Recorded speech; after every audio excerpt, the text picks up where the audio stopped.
Welcome to Learning Objective 2. This particular learning objective concentrates on the first historical school of educational psychology, behaviorism. Before viewing this presentation, you should have already read the appropriate chapters in your textbooks for this particular subject. If you are using the Driscoll book, you should have read Chapter 2 on radical behaviorism. If you're using the Gredler book, you should have read Chapter 2 on early behaviorist theories and Chapter 6 on B.F. Skinner's operant conditioning. And if you decided to purchase the Slavin book, you should have read Chapter 5 on behavioral theories of learning. It will be extremely important that you do read that text material before viewing this presentation. Much of what we talk about in this is hinged on the fact that you've read that material and have garnered some level of understanding of behaviorism as we get started.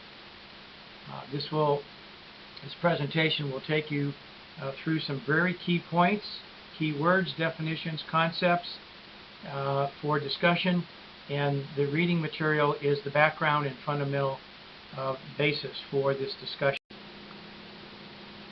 Here are the concepts, keywords, and definitions that we're going to be discussing during the next few minutes of this learning objective number 2. If you had a chance to go out to the Blackboard site and looked at learning objective number 2, you can pull down these keywords from that second learning objective. We're going to be taking the time today to look at classical conditioning, basically the thoughts and studies of Ivan Pavlov. We'll be looking at operant conditioning in Skinner's work. We'll be looking at Bandura's work with social learning theories.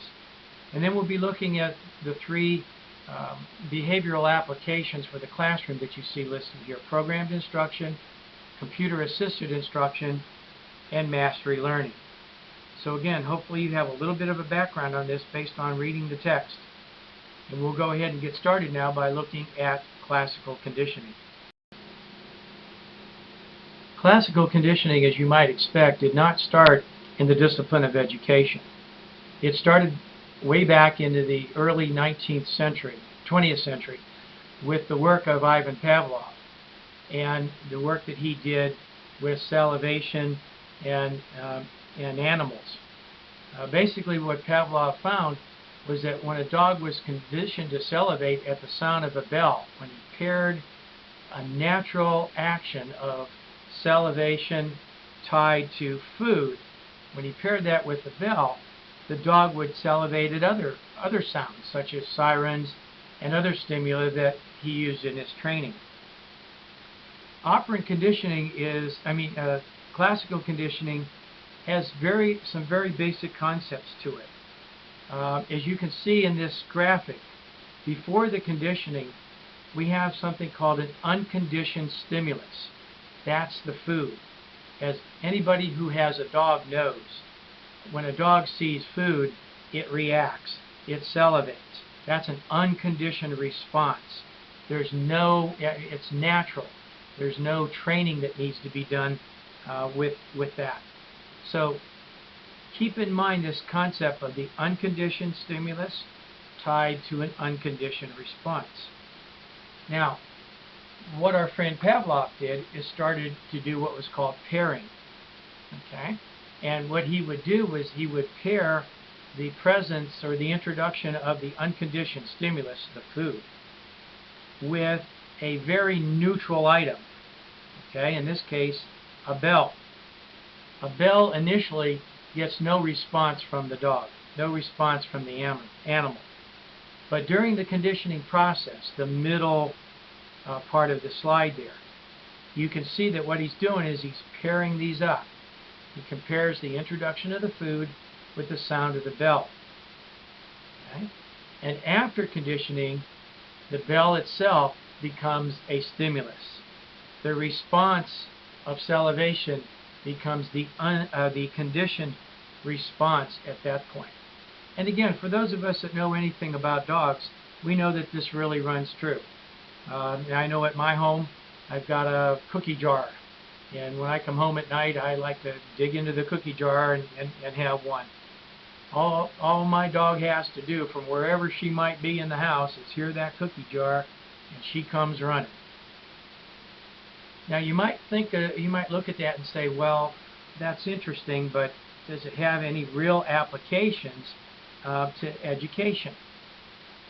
And I think the argument would be definitely yes. That initially Pavlov's theories were not played out into the discipline of education until a man named E.L. Thorndike came along. And he took classical conditioning to the next step with his twin theories of the law of effect and the law of exercise. Of course, the law of effects basically says that when there's a connection made between the stimulus and response, and it's accompanied by what he called a satisfying state of affairs, and what we'll see in a minute, the operant conditioning is called positive reinforcement, that strength of the connection is increased. Okay? If the connection is followed by something that is not quite so positive, annoying, then the strength of that connection is decreased. So Thorndike looked at it in terms of what is the effect of this pairing. If the dog gets the cookie, then that conditioned stimulus is strengthened. If nothing happens, or if something negative happens, then the connection is decreased.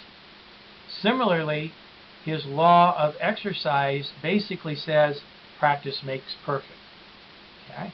The more the stimulus and response connection is practiced, the stronger the bond will become. The less it's used, the weaker it would become. Now keep those concepts in mind as we move from the early days of behaviorism and classical conditioning to the more current day application known as operant conditioning. In the textbooks, their discussion of operant conditioning gives you a flavor for how conditioning behaviorism developed during the 20th century. It began again with the concept of classical conditioning. Thorndike added his laws of effect and exercise, and then B.F. Skinner in the 50s and 60s and early 70s created the concept of operant conditioning. Look at the short little equation that we have here on the slide. Stimulus produces a response. If you were to stop the equation right there, you would have the fundamentals of classical conditioning. But classical conditioning by itself did not explain a lot of the learning. It came up quite short on anything but innate, animalistic kind of responses. It was B.F. Skinner that found the missing element, the second R, reinforcement. If you see a stimulus, a response, and then dealing with the reinforcement piece, you know you're talking about operant conditioning. In reinforcement, you have basically two types of reinforcement, and you see that here on the slide. You have reinforcement and you have punishment. And let's talk about those first. What's the difference between reinforcement and punishment? In reinforcement, and you see those in kind of the first and third quadrants up here, reinforcement strengthens the probability of a response reoccurring. Okay? It increases the response. Punishment weakens or decreases the response. So make sure you've got those square, because now we're going to get a little bit more complicated, because reinforcement has two types. It has there's positive reinforcement and there's negative reinforcement. In positive reinforcement, we throw in a reinforcer that is added to the situation and increases the probability of a response. A negative reinforcement removes a reinforcer from the situation. but it too increases the probability of a response. If you need to hear that again, replay the slide, because that's critical concept. Both positive and negative reinforcement is designed to increase the chances of the response happening again. Okay, let's see if we can take an example of this. You're sitting in a classroom and a child is behaving very well, doing what you asked her to do, turned in the homework on time. So you give that child a token that she can use later on to buy an ice cream cone. Definitely positive reinforcement, right? The stimulus is the request to do the homework. The response is the child's submission of the homework on time. And the reinforcement is the token that she would definitely see as positive reinforcement. Definitely will increase the chances of getting the homework on time next time. Teachers can also take the other approach, negative reinforcement. I ask you to do an assignment. I expect the assignment, the response, to be in on time. If I do not get it, okay, I can, to make it happen, I can take something away from you. For example, I can take away recess. Okay? By taking away time that you have available for fun, I increase the probability of the response that I want, which is getting the homework on time. Now you got to make that clear in your head versus the punishment. A punishment occurs when the consequences of the stimulus suppresses or decreases the behavior. Okay? And you have two types of punishment, what they call type 1 punishment and type 2 punishment, which is more like timeout. Okay? It removes any stimulus. Okay? But if I give you a homework assignment and you don't do it, and I dock you points toward a grade, that would be punishment. If I eliminate your free time, that's a negative reinforcement. Again, it's a very important concept. Be sure you read that closely in the book, and maybe perhaps even listen to this slide again. And think about this when we have our synchronous session. We can talk about this, we can discuss this when we're all together. So far we've looked at the idea of reinforcement, and you've picked up the information that we had earlier about positive and negative reinforcement and how that varies from punishment. But as the operant psychologists, the behaviorists, began to look at reinforcement, they came up with this idea of bringing about the desired change in behavior, but doing it on a somewhat less than continuous reinforcement schedule. In other words, the behaviorists looked at this and said, it's the connection between stimulus and response is strongest when there is continuous reinforcement. Every time the stimulus is presented and the subject responds, a reinforcement is provided. But as Skinner began to do more and more of his experiments, what he found was that continuous reinforcement is not necessary. That intermittent reinforcement sometimes establishes the same strong bonds between a stimulus and response that continuous reinforcement did. So in his studies, he came up with this schedule of reinforcement that you see here and that was discussed in your book. So let's talk about this for just a minute. And let me preface this by saying that the stimulus response and reinforcement equation, okay, we're now looking at the reinforcement piece, the second R of that model. And there are two ways in which you can reinforce a behavior. The first is what they call the interval reinforcement, based on the passage of time. The second is the ratio of the reinforcement, and that varies the number of responses. So think about this for a second.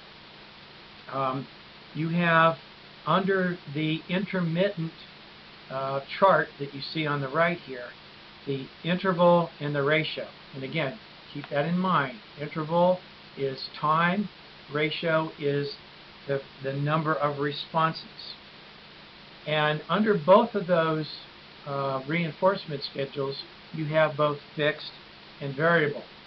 So let's look at the interval first. Under a fixed interval schedule, you provide reinforcement after a certain period of time has elapsed. Okay? So think about that for a second. An example of a fixed interval would be your paycheck. Okay? After 2 weeks, you are reinforced with a paycheck. Okay? It has nothing to do with how many widgets you might make or how much words you type. It has only to do with the passage of time. So a fixed interval schedule reinforces after a particular amount of time. The variable interval provides that same reinforcement, but provides it on a non-uniform period of time. So for example, a spot inspection. Okay? You know you're going to get an inspection within the next 2 weeks. You just don't know exactly what day it's going to happen. Okay, so you got that? That's the interval part of this reinforcement schedule. Now let's look at the ratio part. You have both a fixed and a variable. This, again, deals with the number of responses. In a fixed ratio schedule, you are reinforced after a consistent number of responses. So if you provide 3 points for completing an exercise, that is a fixed ratio. You have to complete 3 exercises to get an A in the course. Okay, so again, the fixed ratio is also another example of it is piecework in a manufacturing plant. If you produce 16 widgets, you're reinforced with X amount of money. If you're able to produce 30 widgets, then you get a different amount of money. Okay, so those are that's fairly understandable. Fixed ratio. The variable ratio now is the same thing about a number of responses, but the response rate can vary. Okay? Think of this one. The best example of this is the slot machine in Vegas. Okay? It has nothing to do with time, although some of us might think that, but it has only to do with the number of times the arm is pulled down or the quarter is inserted in the slot. And the variable ratio says sometimes you'll get a reinforcement after 4 times. The next one might be 400 times. You don't know. Okay? So as you look at this schedule, understand that continuous reinforcement, continuous, is certainly the strongest of the reinforcement schedules. Okay? I'm going to give you something for an exam. I think that's an exam question. What is the strongest reinforcement schedule?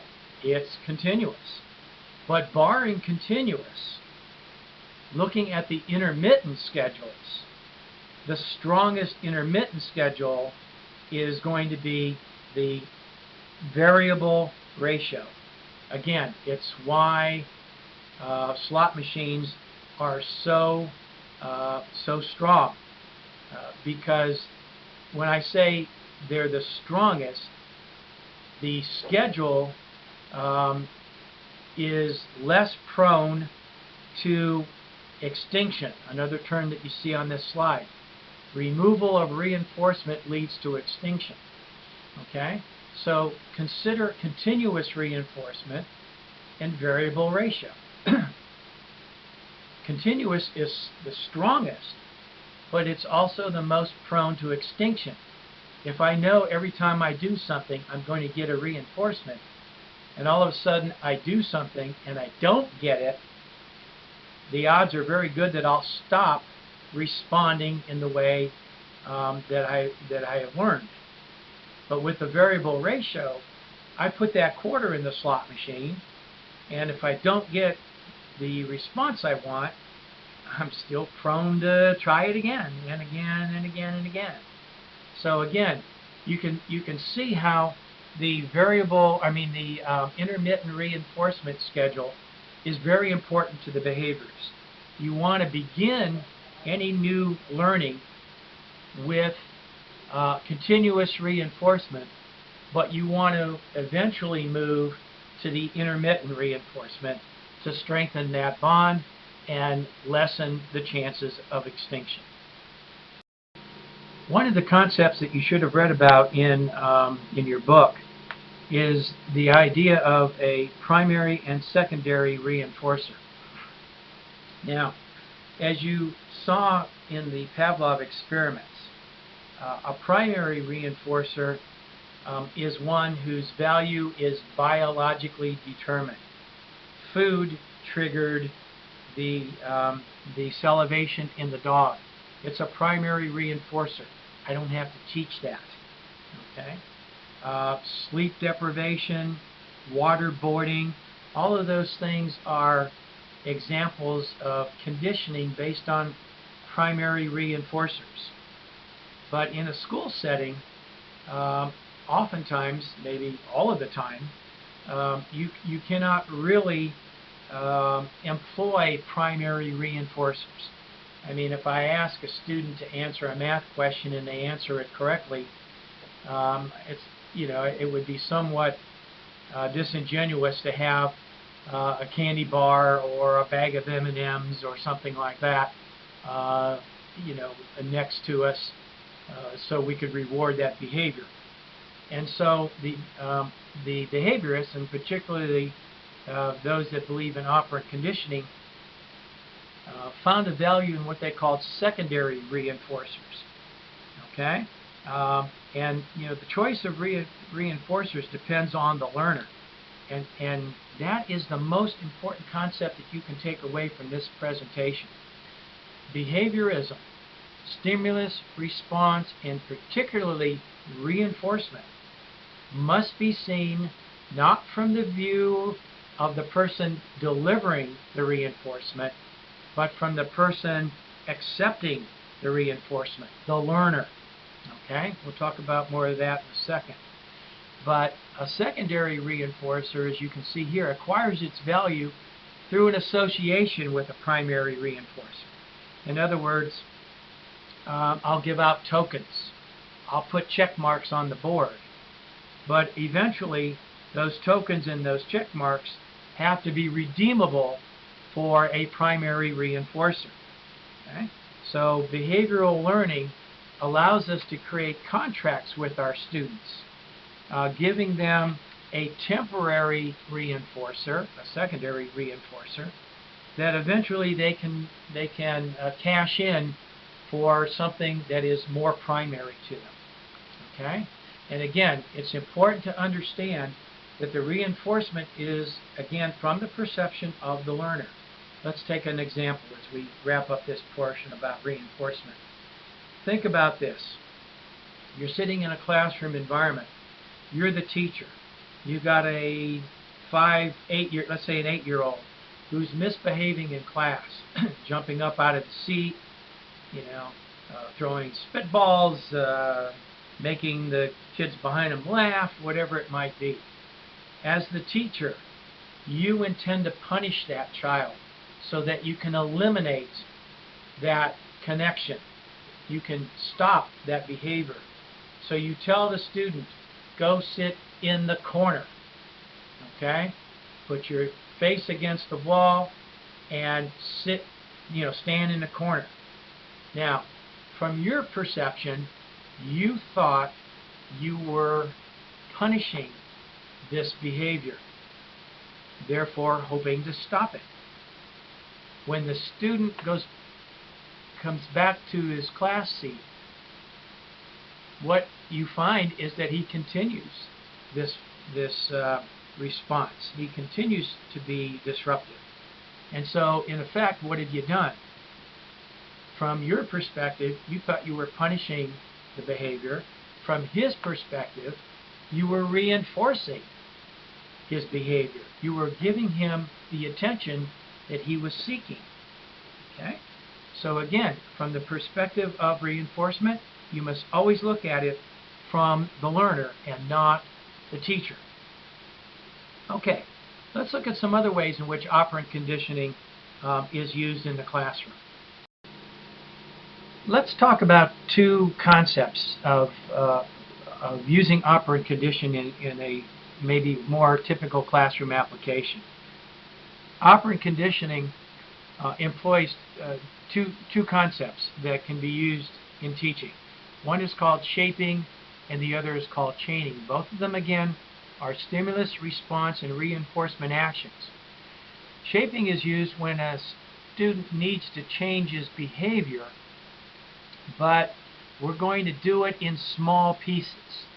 Okay? So rather than having going to the child and saying, you will stop misbehaving in class, you take the student, and behavioral contracts are a common way to document this. You will, instead of saying, going from, misbehaving every day in class to, okay, turn it off, stop doing this, almost like stopping chain smoking, for example. Okay, that's an example of shaping. Instead of expecting the student to stop the behavior all at one time, you begin to reinforce what they call successive approximations of the behavior that you eventually want. Okay? For example, successive approximations are reinforced because they become increasingly closer to the response that you're actually desiring. As the training progresses, the trainer may stop reinforcing less accurate approximations. In other words, if they're not quite doing what you want them to do, you can begin to stop reinforcing that till you get exactly what you want. Here's an example. You're training a rat to press a level. Perhaps you will begin by simply reinforcing the rat turning toward the lever. Okay? Or the next one might be taking a step toward the lever, moving within a particular distance, touching the lever with any part of the body, touching the lever with only the paw, depressing the lever even a little bit, and then finally, obviously the behavior you were looking for was depressing the lever enough to be completely reinforced. So again, in behavioral contracts, you have a student that misbehaves every day. You start by saying, all right, let's, if you're good for 4 or 3 of the days, 2 of the days of the week, then you get to spend extra recess time. Then maybe 4 days, and then maybe all 5 days. Get the idea? That's called shaping. Chaining is fairly closely associated with it, but it's a task or a technique of breaking down the task into small steps and teaching each individual step. This technique is helpful when students learn a routine task that is competitive. So again, think about that. As small chains, for example, become mastered, when they're performed consistently, they can be used as links in a larger change. For example, you want to teach your child to brush their teeth, to wash their hands, to shower as part of a hygiene routine that includes each of these individual skills. So both of those techniques are part of the practical applications of behaviorism in a classroom. One of the theorists that we presented in our notes for learning objective number 2 is that of Albert Bandura. His concept of social learning theory, sometimes called social cognitive theory, focuses on models and other environmental and personal factors of behavior. Here's this quote, people's level of motivation, affective states, and actions are based more on what they believe than on what is objectively the case. Let me give you an example. My wife found this actually on a commercial one time on the TV or a TV show, but it was somebody that was talking about a wife and their husband and talking to the husband during a TV show. And they were saying, look, if you are talking to your husband during a football game or an important TV show, that you can never be sure that they understand what you told them to do until 4 things happen. And so on the TV show, the person was talking to their husband, and they said, 4 things have got to happen. Okay, the first thing, you turn to your husband who's watching TV and you say, look at me. Okay, that's number 1. Then you tell them what it is they're supposed to do. Be sure you turn up the heat before we go to bed tonight. The second step is you have to make them repeat what you just told them. Did you understand what I said? Repeat it back to me. Okay? So everybody's getting a good chuckle out of this. Okay? The third thing that has to happen is you have to have some action on the part of the husband right there. Nod your head that you heard me. Okay? And again, everybody was laughing pretty good. And then the last thing you need to have is some sort of motivation on your part. So you throw something at him. A pillow, hopefully something soft. A pillow, a slipper or something, so that they have to react to you. And if you think about that little story, that's exactly what this social learning theory is talking about here. Attention. In order to learn, the student must be paying attention. Look at me. Okay? So there you go. There's the first step. The second thing is retention. In order to imitate the behavior, the student has got to remember it. And retention can be improved by practice or rehearsal. Repeat to me what I just told you to do. Okay? The third step, production, which is some sort of practice or feedback or coaching. Nod your head that you understood what I told you. And then finally is the motivation and the reinforcement. There's got to be some incentive to do what it is you just asked them to do. And so you toss him something that he has to catch or he gets hit upside the head. So great example here. And this same social learning theory works well in the classroom. Okay? Keep this little model in mind as you start to think about creating lessons in a behavioral classroom environment. All right, we're going to pick up the speed a little bit with the next couple of slides here that introduce other instructional applications of behaviorism. Again, things that you can use in the classroom. Each of these applications are explored in more detail in your books, but I just wanted to bring them to your attention here in this lecture. One of the applications of behaviorism in teaching is the idea of programmed instruction. Programmed instruction's been around for a long time. Certainly were fostered by the introduction of computers and personal computers in the late 1970s. Programmed instruction is a package that's presented in a carefully planned sequence. That was one of the characteristics of behaviorism.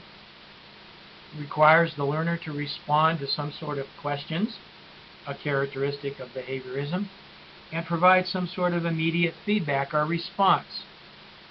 Again, all characteristics of behaviorism. When I first started learning and doing coursework outside of a classroom environment, program texts, mail order texts were very common. Programmed instructions into books. Skinner proposed the use of teaching machines. He actually developed one. You see one here on the screen here. The one in the top right is one of Skinner's teaching machines. And the purpose of the teaching machine was, of course, to link a student's response with some sort of reinforcement. Okay? So programmed instruction has been around for a long time. It's one of the key characteristics of computer software. Computer-assisted instruction is all based on programmed instruction, but using computers, it can actually go to the next step. Ever since the introduction of personal computers, and I'm talking Apple computers now mostly, in the late 1970s, computer-assisted instruction has taken its rightful place in terms of an application of behaviorism for teaching and learning. I remember I bought my first Apple computer in 1978, and it came with only 2 or 3 software packages, and all 3 of those were basically computer-assisted instruction. Over the course of the last 40 years, computer-assisted instruction has taken on basically the 3 functions that you see here: drill and practice, simulation, and tutorials. You can learn more about those by doing some searching in Google and Bing and so forth that talks about CAI, but basically drill and practice is kind of automated flashcards, if you will. It's designed to improve your accuracy and your speed. We used flashcards when I was a kid to learn multiplication tables. Now our children use the computer to do that. Simulation programs are an exciting application of behaviorism in a classroom environment where the learning that's going to take place could potentially be too expensive, too dangerous, or too time-consuming to be done in an actual learning experience. I know when I was going through high school, my chemistry experiments were always done in a classroom environment, in a lab environment. And for the most part, a lot of that is still being done. However, there are simulation programs now that can teach students how to mix chemicals together that might otherwise be very dangerous or too dangerous to do. And in some cases, the chemicals themselves might be too expensive to use. Certainly, when I was, a sophomore in high school, my biology class, we had the frogs, and we dissected the frogs. In today's simulation programs, there's a package out there called the Frog Dissection Kit, which is all video, all visual, all simulation-based. And with a click of the button, you can take the skin off the frog and see the muscles. Another click, you take the muscles away and you see the skeleton. You can look at the respiratory system. You can look at the nervous system. And you're all doing that through simulation.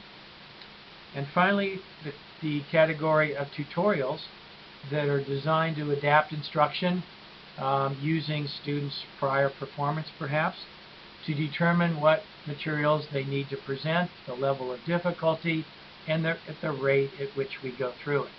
So here are 3 examples of computer-assisted instruction using behavioral techniques that are still found in many of today's classrooms. The final behavioral application that we're going to look at today is the concept of mastery learning. Now, you may have heard this technique being used in classrooms and may not have understood or dealt with the specific steps in here, but this is definitely behavioristic technique. In mastery learning, the idea is to establish, through the creation of learning objectives, the specific criteria that will indicate or signify or represent successful learning of a particular topic. So let's say you're doing a lesson in the capitals of the United States, and you put a learning objective out that says students will be able to correctly match 45 out of the 50 cities with their states, capital cities with their states. That is very much a behavioral learning objective. It has the content, it has the criteria, and it pretty much lays out the information that the student's going to need to have to do. Now, in a mastery environment, here's how you would teach it. You would take step one here, which is to divide the content into some appropriate learning units, usually taking maybe a week or 2 weeks at a time. For example, you might decide to do the northeastern states first, and then the southeastern, perhaps the mid-Atlantic, the west, and then the far west. So you would break those 50 states up into some sort of component learning units. Okay? You would start with the Northeast, perhaps, and present the instructional material. What is the state capital of Pennsylvania? What is the state capital of Maine? What is the state capital of New York? And so on. After you have gone through the 50 states, you're going to administer what's called a formative test to determine the student's progress toward your goal. And again, your goal was 45 out of 50 of the states. So let's say you administer the formative test, and let's say you have 20 students in your class, and 16 of them already exhibit a high level of performance. 16 of them already got 45, 46, 47, 48, 49 correct states. Nobody's ever going to get 50 because nobody ever remembers what the state capital of South Dakota is. And if you can remember the state capital of South Dakota without looking it up, you can send it to me in an email and prove me wrong. Most people don't know what it is unless they've lived there. Okay, so 16 of your 20 students have successfully met your level of performance that was required. 4 of your students have not. So what do? Again, according to mastery learning, for the students that met the requirements, already reached the 45, you would move them directly into what's called enrichment activities. These are activities that have something to do with the learning objectives. For example, you would not say, okay, you 16 get to go into the computer lab and play computer games. No.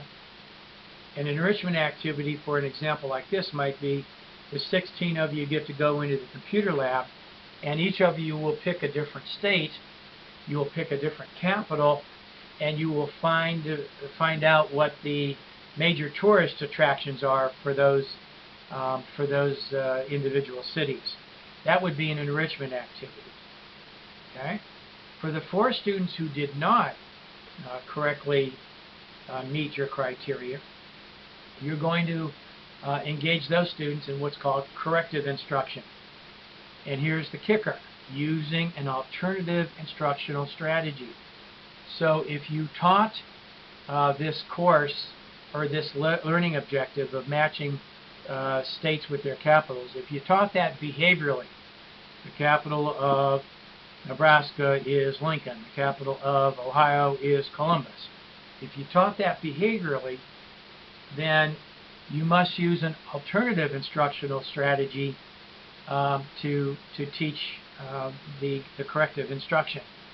So you might decide it would be best to use a a constructivist approach or a behavioral approach or a humanistic approach. Okay, got the idea? You have to use an alternative strategy because obviously they didn't get it the first time.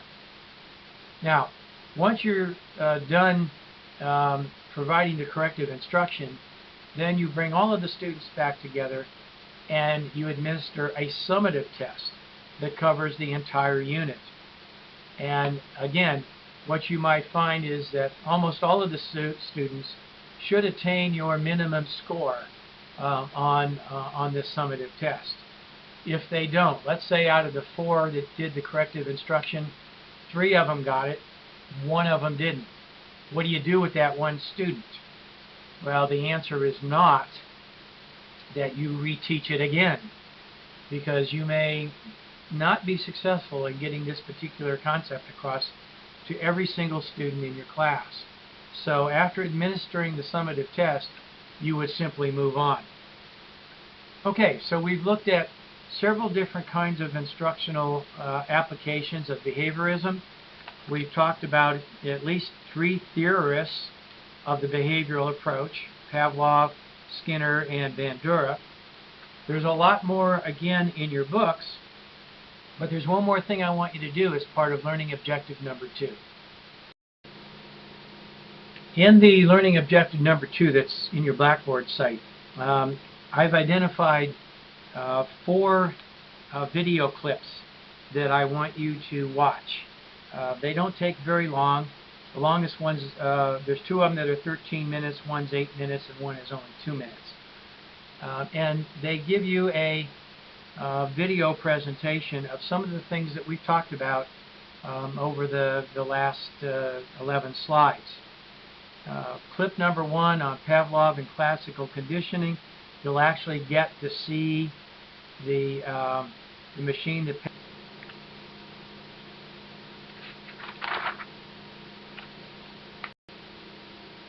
we've had a chance to look at a lot of information dealing with behaviorism. The keywords, definitions, and concepts that are on this slide represent the most important elements of behaviorism that I want you to become familiar with in this course. If you're a behaviorist, these are the things that are most important to you when it comes to learning. The classical stimulus response equation was implemented by the laws of effect and exercise. Skinner brought us up into to the next iteration of operant conditioning, where he adds the importance of reinforcement. We looked at reinforcement versus punishment, the schedule of reinforcement, and the difference between primary and secondary reinforcement. Not just the difference, but the things that bind those two together. We looked at several items several applications of behaviorism in the classroom, beginning with Bandura's social learning theory, and looking at programmed instruction, computer-assisted instruction, and mastery learning. And finally, you had a chance to look at some videos that will hopefully brought to light some of the important issues of behaviorism and put some faces to some names as well. The last thing I want to do as part of learning objective number 2 is to set up the next 2 sessions that we're going to be doing. Our synchronous online sessions are scheduled for November the 7th and Thursday, November the 10th for learning objective 3, and for learning objective 4, November 14th, Monday, and November the 17th on Thursday. Remember now, you can attend either one of these 2 sessions live, or if you're unable to make either one of them, I want you to go in and pick either of those 2 dates and view the archive of either session. If you're going to be attending the live classroom, please follow the instructions that you see here and make sure that you run the setup wizard well before our first scheduled session on November the 7th. Do not wait until we get to November the 7th to try to run the wizard. Because if you have any troubles, you won't have any time to resolve the technical issues.